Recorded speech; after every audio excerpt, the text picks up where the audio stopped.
Welcome back to the channel. My name is Steven. I'm a pharmacist. I own 53 units of real estate and I help coach people to buy their first multifamily deal. So today I want to talk about how at 35 years old, I've obtained 53 units of real estate with no partners, no capital raising, using my own money, and no BS, no fluff. So my financial journey started when I was 23, back in 2013. And I graduated pharmacy school with $250,000 of student debt. I went to a 5-year program. So 5 years out of high school, I would, at 18. So at 23, I graduate as a pharmacist, which is 3 years earlier than most. So I basically got to work 3 years earlier than most. And I started making about low $100,000. And I had $250,000 of student debt. And despite getting this doctorate level education, I was never really taught finances. I came out with $250K student debt, had a 6-figure salary, and I was just like, oh my God, I don't know what to do. I wasn't really trained. And keep in mind, back then, 2013, YouTube wasn't really a thing. YouTube was more of like for music videos, I think. And so yeah, you just knew whatever your parents taught you or your immediate friends and family were doing. So for me, all I knew was pay off your debt and save money. So that was my foundation. That was my start. So I basically lived like a poor college student, honestly, until today. Actually within the past year. So I practiced delayed gratification. I knew that if I saved money, I could, if I save $500, $1,000, whatever I could do that month, that means that I can allocate, $500 to $1,000 as an extra principal payment to my student loans. Because, how loans work is they're amortized. And in the beginning, if you pay $1,000 for your monthly payment, maybe $200 goes to principal and $800 goes to interest. So if you make an extra principal payment of $200, you basically accelerated how fast you can pay off this loan. The faster you pay off the loan, you save money in interest. It's pretty easy. There's a lot of calculators out there. So that's exactly what I did for the first 4 years. So the first 4 years, all I did was job hop to make more money. That was the biggest way to increase my active income. And from there, I basically took that savings, that margin, to basically throw at my student loans. So how did I have such a high savings rate? I think I was saving at least 50-60% of my money. Number one, I kept my living expenses super low. So at one point I was living at home. So obviously living at home is free. Very privileged to do that. And, fortunately, my parents were okay with that. And, I got along with my parents. So it was an option for me. But understand if it's not an option for you. The other thing I did that really helped was I just rented a room out. Like my first job, I was making 6 figures. I rented a room. It was a 2-bedroom, 1 bath.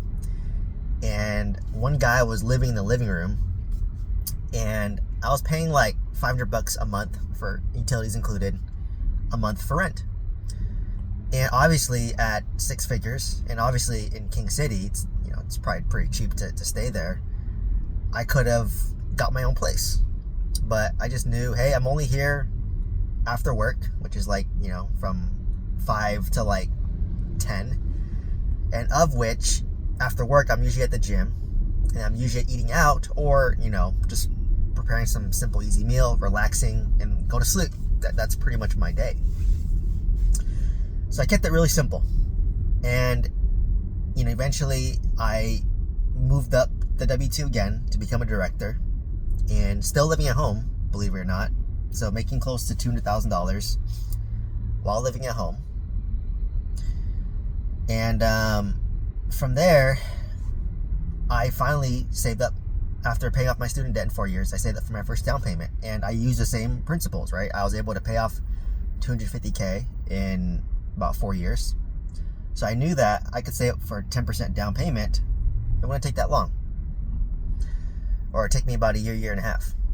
So that's what I did, right? I just kept the same lifestyle. my income increased, I had a higher savings rate, once again, delayed gratification and no lifestyle inflation and keeping things very minimal and being intentional with my spending. And then I bought my first house. And I bought my first house in 2017. And I put 10% down. And I lived in the master bedroom. And then I rented out the 3 other bedrooms for $1,000 each. And this was house hacking. And this was before I knew what house hacking was, to be honest. I didn't know what house hacking was. I didn't listen to Bigger Pockets back then. I didn't watch YouTube about, real estate back then. I just knew that my parents would rent out one room and I would help post their ads. So I didn't know that was a thing. So that's what I did. And at one point I just thought, well, hey, if I rent out my master bedrooms, all 4 bedrooms, I could live in the living room. It's a pretty big area, and just put a partition, put my mattress down there, my TV down there, and I'm good. But I at least wanted my own 4 walls. So I had my master, but I thought to myself, if I lost my job, if things got tough, I just would live in the living room and rent out the master and have the whole house paid for and live there for free. Once again, poor college mentality. So, once again, once you buy your first house, you feel broke, you feel poor. So, I really clamped down my spending. And because of that, my living expense was lower again. And, at this point, I was making close to $200,000. And I got a new job that tipped me over $200,000. And from there, I had to relocate to San Francisco and did the same thing. I bought another house hack, 10% down, and I saved money using the same strategy. So once I moved out of the first house, I just rented out all the bedrooms in that house. Didn't work out. That's why I'm not a huge fan of the rent by the room model. Because if you want the rent by the room model to work, you have to have maids, clean the house every month, and divide the cost. And there's a little bit more conflict, right? Because once you're gone, people will clash. So it works. I know it's popular now, but not for me. I prefer long-term rentals. I've never done midterm. I've never done short-term. I've never done, I did try rent by the room, but didn't try for long. So from there, I got my second house. And I said, did the same thing. Lived in the master. It was a duplex. Rent out the bottom unit. Lived in the master, rented out the 2 bedrooms where I was living at, and that covered most of my expenses, and I was living there cheap again.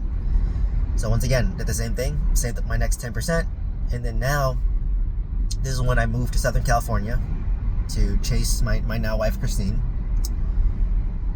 And I just said, okay, well, I have another 10% down, and I bought a house in Orange County, 10% down with the intent to move in. I was renting an apartment at the time. My first time I rented an apartment for $200 a month. And decided, you know what? I'll just rent out the whole house. Even though I put 10% down, I had the intent to move in. Doesn't mean you have to move in. And rented it out. And just decided to live in the apartment. And worked out because I ended up getting laid off. And during this layoff period, it was funny, I think the day after I got laid off, I closed on my 4th unit, which was my first out-of-state property. And why did I go out of state? I went out of state because I didn't view house hacking 10% down in California as sustainable, because most of the time it's cash flow negative starting off. And then over time, as you gradually raise rents, as I refinance the lower interest rates, I'm now break even. But I'm breaking even, not factoring in CapEx, maintenance, so I'm cash flow negative, and I'm not factoring in, I'm doing my own property management.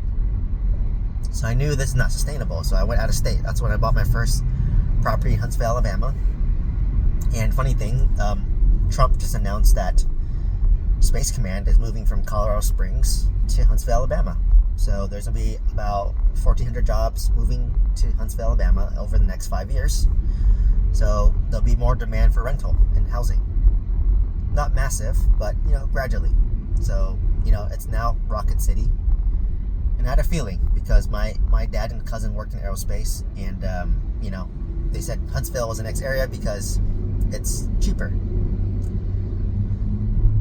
But anyways, I bought my first outer rental property in Huntsville, Alabama because I wanted cash flow. And it was cheap, $250K, 25% down, around $60,000, $70,000. Cash flow about $500, $600 a month. So I was like, this is great. Like, I want some cash flow.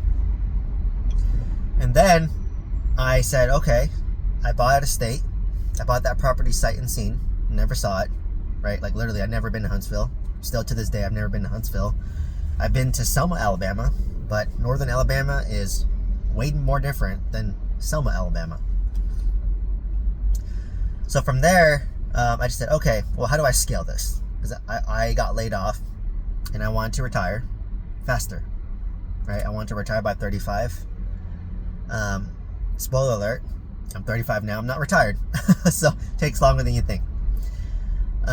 So I just said, okay, well, got laid off, joined a mentorship to learn multifamily, learned how to do direct mail, learned how to underwrite deals, learned how to negotiate with sellers. So I sent out my direct mail campaign, and then I got my first deal, which is my 26 unit in Oklahoma City specifically. And people ask, why do I choose Huntsville, Alabama and Oklahoma? Well, I chose Huntsville because I had a realtor there who could be my property manager, and basically I just underwrote the deal. Like, I did the math. $250K purchase price, 25% down, now it's your loan, 3.5% interest rate. Property tax, it's roughly, or property tax is the second lowest in Huntsville, Alabama at 0.3%. So roughly for, $300,000 property, it's about $1,000. Insurance was about $1,000. Property management's $10K. HOA is about $25-$30 a month. So yeah, from there you can calculate your numbers. And that's what I did. Oklahoma, why did I choose Oklahoma? Well, I had a strong property manager in Oklahoma. It's landlord friendly. Property tax isn't too bad. And yeah, I can evict a tenant in 14 days. So it was easy, and it's more of a cash flow market. So I liked it. So I got my first 26 unit. I bought for $500,000, $500,000, put 25% down, which is about $120K. But I got $120K of seller repair credit, so I cut my down payment in half. And I basically funded the renovation of $300,000 plus the down payment of roughly $60,000, $70,000 by doing a huge cash out refinance on my single home portfolio. So my single family home portfolio, which I bought in 2017, 2019, and 2020. What happened during that time? COVID happened, interest rates dropped, housing prices skyrocketed. So these homes on average built up $500,000 in equity. And, chalk it up to luck, but keep in mind that people are telling me not to buy in 2017. My parents and friends were saying, don't buy, it's going to crash. 2017 told me that. 2018, don't buy, it's going to crash. Every 10 years it crashes. 2019, it's going to crash. 2020, COVID happened. Ooh, COVID's scary. Don't know what to happen. 2021, it's COVID, scary. 2022, oh, interest rates are skyrocketing, don't buy. 2023, interest rates are too high. I mean, you can always find an excuse to not buy. But for me, I had a good job. And I knew, worst case, if I lost my job, I would get scrappy, right? I would, apply desperately for another job. I could live at home again. I could live with some friends and family temporarily until I'm situated. To get it rented out, I can lower my rents and be cash flow negative because I had a reserve fund. So yeah, that's the key thing, right? Like you need a reserve fund. And what was my reserve fund? I had a line of credit against my stocks. I could use my 401k as a loan. I could take a line of credit against my life insurance. I got a unsecured line of credit from First Republic Bank, which is now SoFi. You can get a interest-free credit card temporarily. I had a brokerage account, and worst case, I can just borrow money from like my friends and family. My parents could float me some money to buy time. So you have to know what resources you have in a pinch. So that's what I did.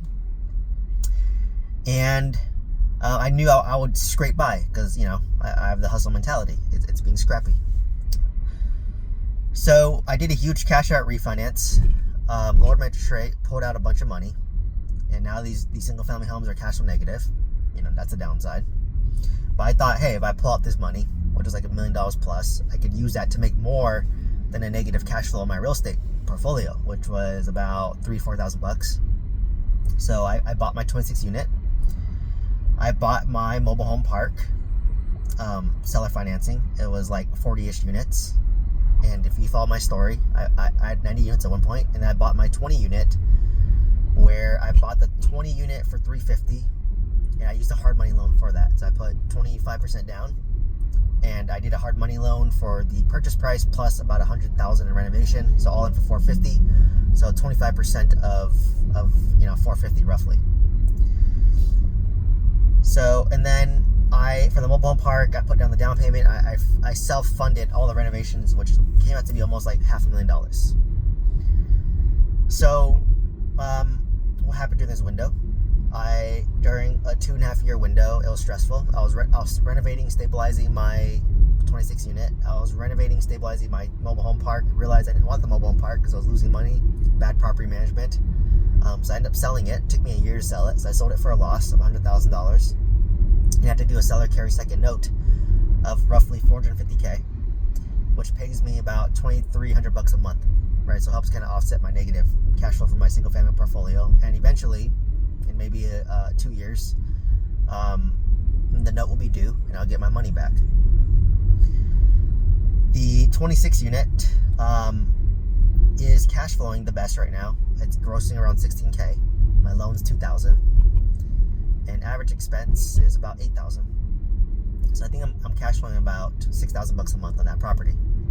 So that one is doing good. So obviously that covers my negative cash flow for my single family home portfolio as well.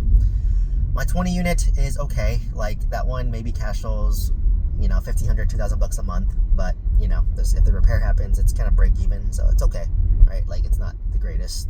So that's the one that maybe I'll consider selling. But yet all my capital is trapped because I didn't do the BRRRR method, right? So I still have a lot of money. I have my renovation costs, my down payment in my 26 unit. I have all my renovation costs and my down payment in my mobile home park as a note. In my 20 unit, I was able to pull out about half the money. So I have half the money stuck in the deal. So that money is essentially trapped. So this is when I scaled massively during COVID. Went through a lot of stress, burnt out, was depressed. I have videos talking about it. I'm fully transparent. And fast forward to 2024, I finally bought my single family home that I'm living in right now. You see me recording there. I was very cash poor at the time because my car broke down. I bought my Tesla that I'm in. I had a wedding to plan for. And I just was very cash poor at the time. So I put 5% down on the house. Wife and I split it.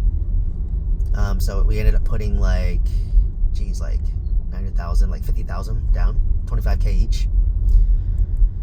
And then after that, we saved up money, and then we bought our 53rd unit, which is my new construction BRRRR in Huntsville, Alabama again. And we bought that all cash. Basically we put 50-50. I had to use a line of credit against my stocks to fund it, and then my wife put in the other half. So we're hoping to get it rented out soon and then do a cash out refinance to pull it out. So as you can kind of see from this journey, like in the beginning, it was just a grind. Like I was literally living like a poor college student, and I was delayed gratification. I didn't lifestyle inflate. I had a high savings rate, and then I used that high savings rate. What did I do with that high savings rate? I basically paid off my student debt and I saved for down payments, and that's how I basically got started. And then once my real estate compounded, and yes, call it luck with the crazy compounding from COVID, but I had time in the market. Like I have a feeling people right now, they're saying it's a bad time to buy in 2025, and then in 3 years we're gonna look back and say, wow, I wish I bought in 2025. You're lucky, right? That's just the part of playing the game. But I knew I can mitigate risk. So for me, it's not luck, it's mitigating. It's part luck, but you're mitigating risk. What's your upside? What's your downside? And can you handle your worst case scenario? And if you can, then move forward. If you can't, then pause. And then from there, the crazy compounding happened when I did my huge cash out refinance. How can I afford to do a huge cash out refinance? Because I had a great W-2 job, I had a great credit score. So if you have that, the banks will like you and you can pull out money. And maybe I had a good mortgage broker and he kind of pulled some strings, right?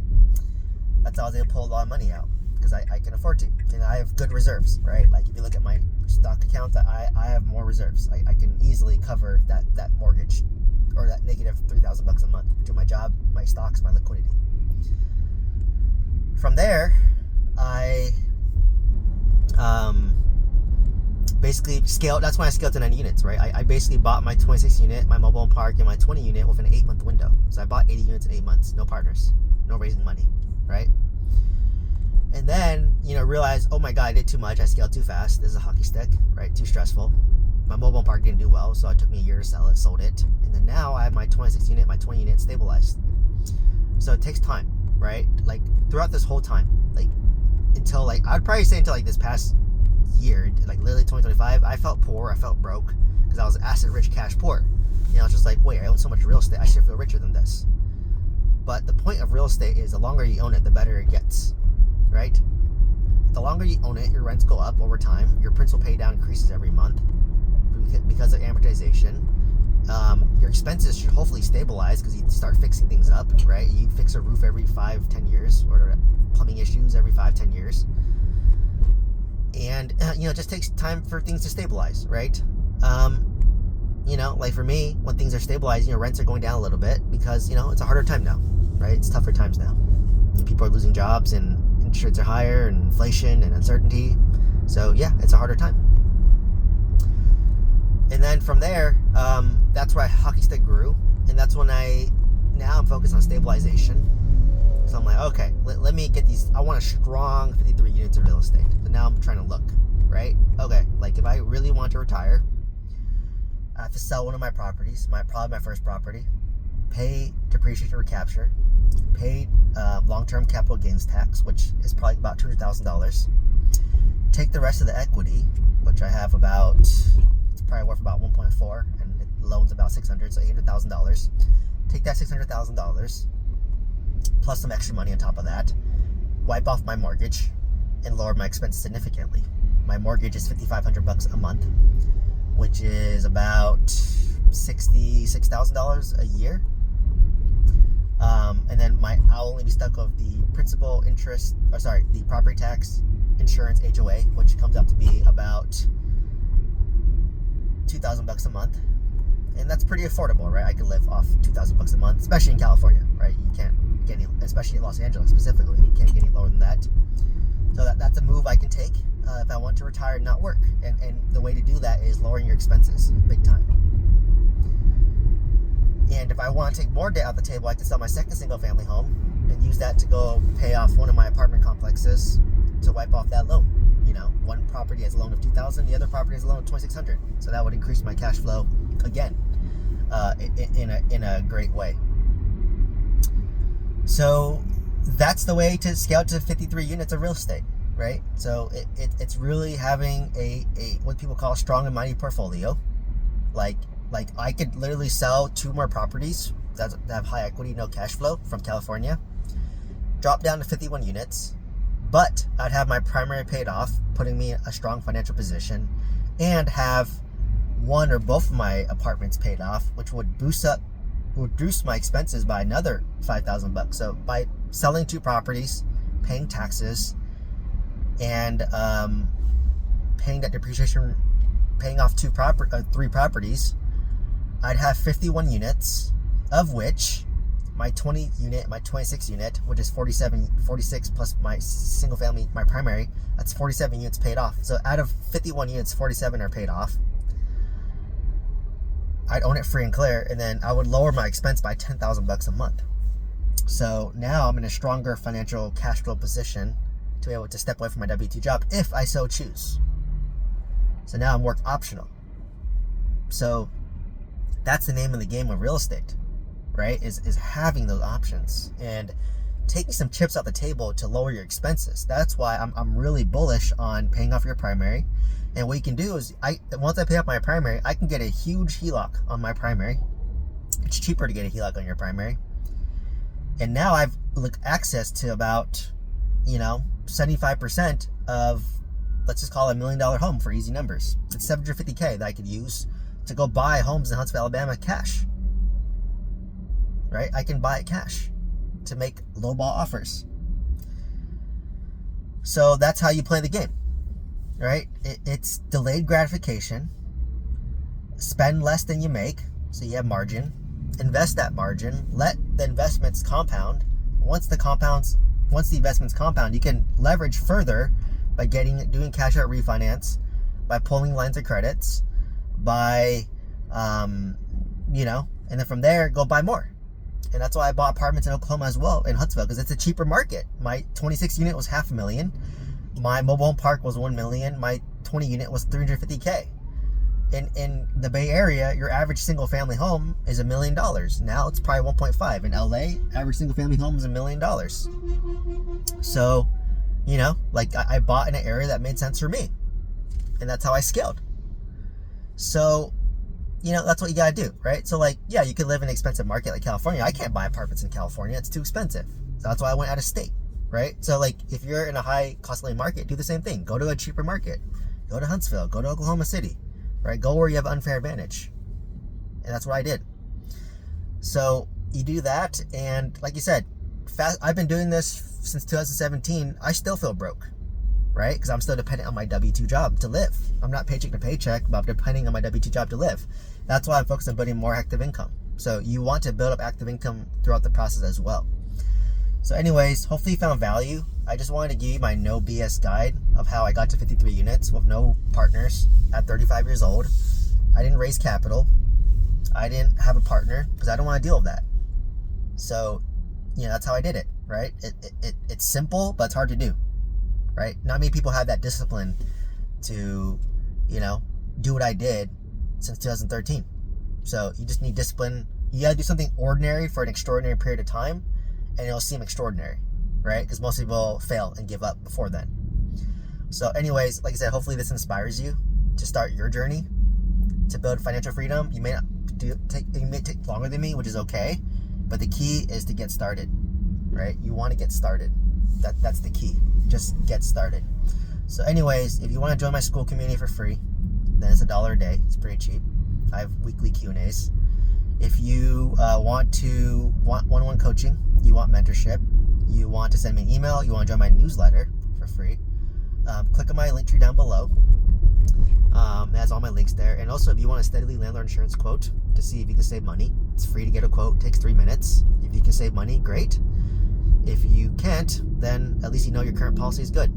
So otherwise, let me know what questions you have. Please like, comment, subscribe, and hope to see you in the next one. Thank you so much.